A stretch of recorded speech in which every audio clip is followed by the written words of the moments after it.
Folks, I wish I were making this up, but CNN just gave a platform, a literal voice to drug cartels.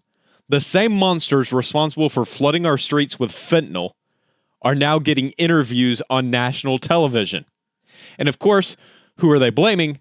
Not the killers, not the traffickers. No, they're blaming President Trump. We're going to show you the clip in just a second, guys. But before we do, take 2 seconds. Do me a big favor. Tap that like button. Let's push this video past the media filters so that more Americans wake up to the insanity that is happening right now in our country. So the media is battling the president, creating a new hoax. It's also giving the cartels a platform in interviews. Watch. According to the Trump administration, you are a terrorist. What do you make of that? Está fea la situación, ¿verdad? Está fea la situación, pero pues todos tenemos que comer. What's your message to Donald Trump? Mi respeto, él tiene que según él, buscar lo mejor para los suyos. Pero el detalle que ya están los consumidores, ¿no? Si no hubiera consumidores, pues uno le parara. Stephen, your reaction to cartel members getting a platform in the American media? Yes, the American press is trying to see how it hurts cartel members' feelings when Donald Trump has accurately portrayed them as foreign terrorist enemies of the United States. Hundreds of thousands of Americans, hundreds of thousands, have been killed by the fentanyl that these monsters have trafficked into our country, lacing our drugs with this lethal poison that many teenagers and many young people in this country don't even realize that they're ingesting, and they drop dead, and their parents don't even know what happened. These same cartels, by the way, that wage assassination campaigns against their opponents, that use fear, violence, torture, and intimidation to get their way, that are responsible for all illegal immigration into this country. In other words, everyone who crosses that border is smuggled by a cartel or a cartel associate, and they are responsible for the human trafficking and child trafficking that has plagued the Western Hemisphere. But it's President Trump, of course, who they are now attacking, the press is attacking, for shutting all of that down, for ending child trafficking, ending human trafficking, for cutting the number of drugs dramatically that are entering this country, and, of course, for achieving the most secure border in American history.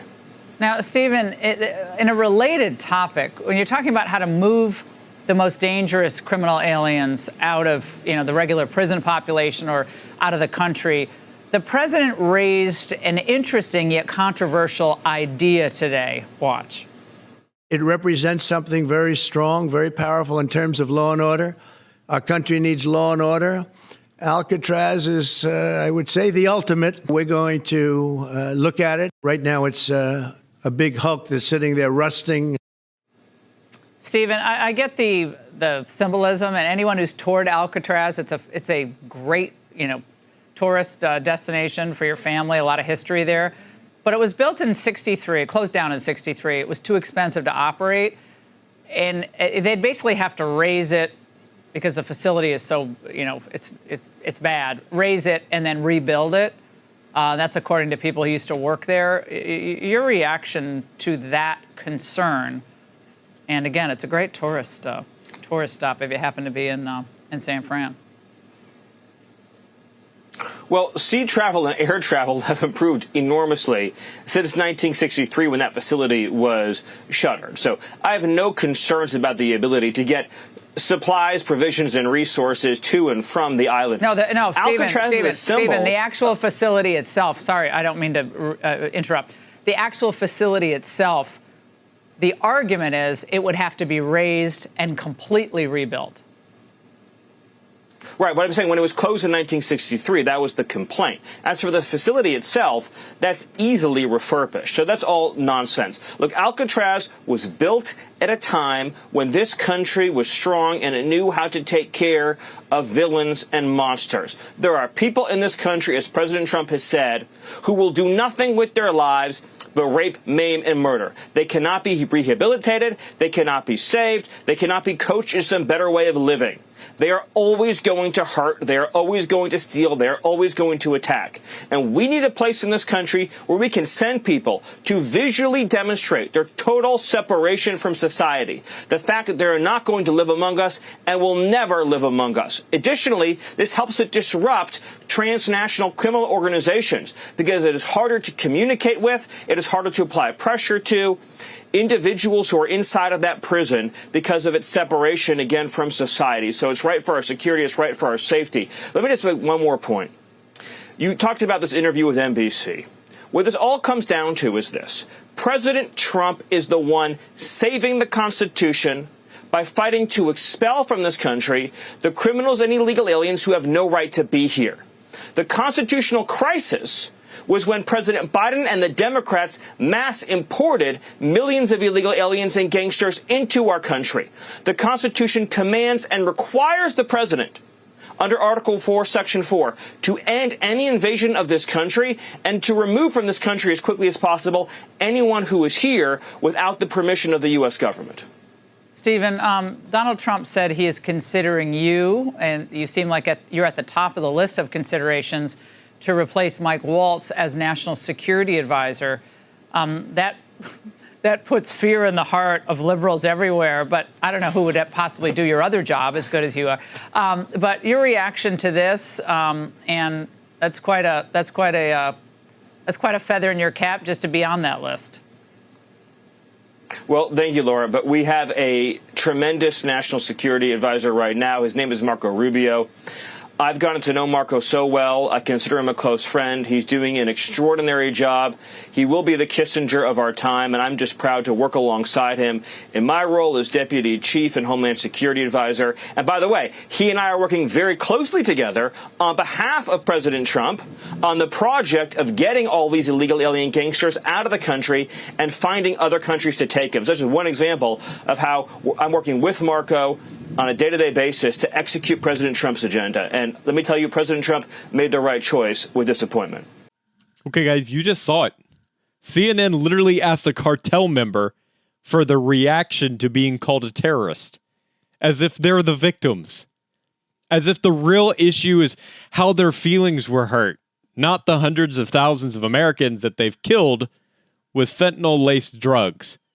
Stephen Miller hit the nail on the head. These aren't just bad actors. These are foreign enemies. They run assassination campaigns. They torture, they intimidate, and they smuggle every single person who crosses the border illegally. These aren't migrants. They're human cargo in a billion-dollar cartel industry. And the mainstream media just handed them a microphone. You got to ask yourself, why is the American press more interested in protecting criminals than protecting Americans? I don't know why I have to keep talking about this, guys. It's like the most crazy, insane thing to me. Why is it that every time Trump tries to stop the chaos, the media screams about it? Let's talk about facts. Under President Trump, child trafficking was slashed. Human trafficking was confronted, and the flow of drugs in this country plummeted. And now, the media is painting him as the villain while cartel thugs play victim on prime time.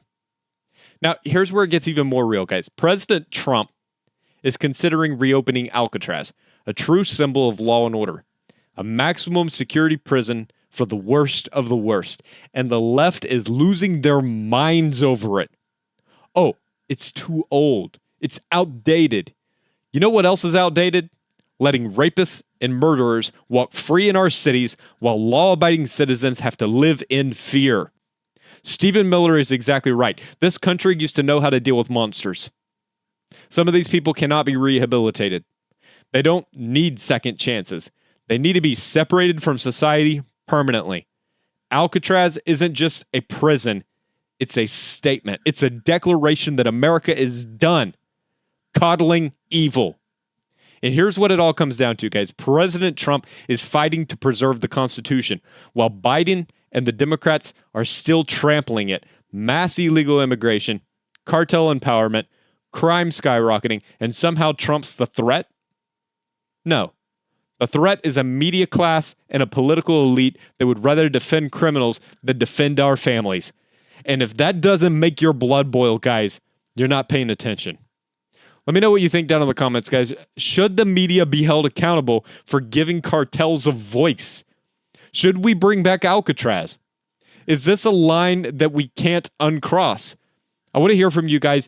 And if you're new here, hit subscribe. This is the kind of truth that the mainstream media is not going to tell you. And if you want to help this channel grow, consider becoming a member today, guys. Your support helps us keep the pressure on. We're not backing down. Not now, not ever.